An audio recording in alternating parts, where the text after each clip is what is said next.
बसिले प्रधानमंत्री मोदी। ब्रह्मपुर कनिसेठारे विशाल जनसभारे सकाळ 10टारे ब्रह्मपुर पहुंची ब्रह्मपुर सहर उपकंठ कनिश्रेय साधारण सभा को उद्बोधन देले मोदी। ब्रह्मपुर प्राय घंटाए पर्यंत भाषण देले प्रधानमंत्री। परिवर्तन पर जनसाधारण को आह्वान दे बीजेडी सरकार अपारग शासन विषय कहिथिले मोदी। केंद्रर योजना गुड़ी को निज योजना कही लोकों को भकुआ बनाउछंदी। केंद्र सरकार 350 लाख कोटी देथिबा कहिथिले मोदी। बीजेडीर छोटिया नेता आज बड़ कोठारे साधारण लोक गरीब दादन खटिबा को जीव। प्रधानमंत्री कहिथिले 4 जून बीजेडीर एक्सपायर डेट।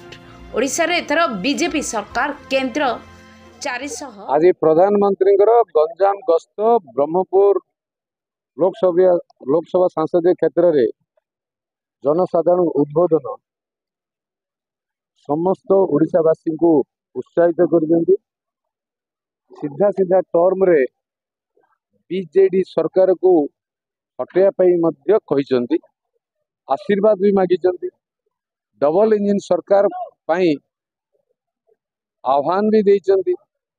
ओडिशा रे एक गोटे थर अनुरोध करिसेंदी जे ओडिशावासी गोटे थर डबल इंजिन सरकार करंतु ओडिशा को मोदी ग्यारंटी देबे 5 वर्ष रे श्रेष्ठ राज्य हबो ए कथा भी कहिसेंदी। आजिर मोदी प्राइम मिनिस्टर जो भाषण रे संपूर्ण भावे जो कथा आमे आगुरु कहूतलु लेखा छिड़िला शंख डुबिला पद्मफूल आज फुटिला लेखा छिड़िला ओडिशा किसी ना ओडिशा रे नुआ ओडिशा गढ़ा हम ओडिशावासी आगु बढ़ी जो महाबात्या होता बैच भी से केन्द्र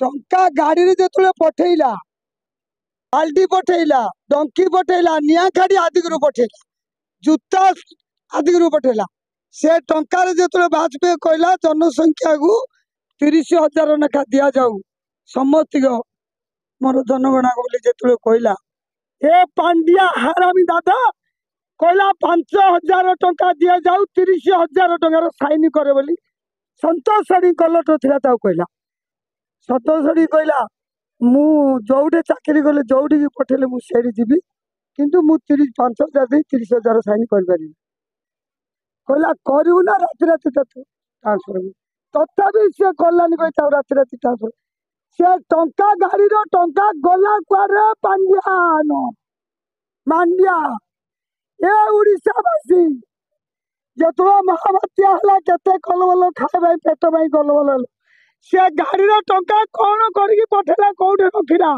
ता जवाब कहीं ताकू मागुन।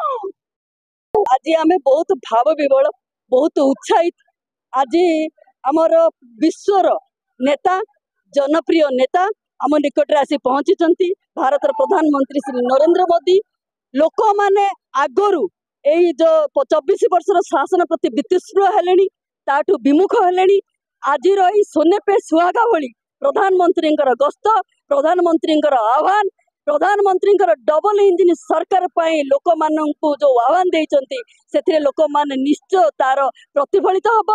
आगामी मे जून 4 तारिख रे जो फलाफल बाहर से जो भाव में प्रधानमंत्री कहते भुवनेश्वर रे भारतीय जनता पार्टी जो मुख्यमंत्री शपथ पाठ एवं केंद्र रे 21टी एठारू सीट जीतिकी आमर एमपी माने जिबे प्रधानमंत्री हाथ मुठा को टाण करने आउ गोटे जिनस भी कहते लोकों निकट में पहुंचापी आम कर्मी मान आह्वान देइछंती।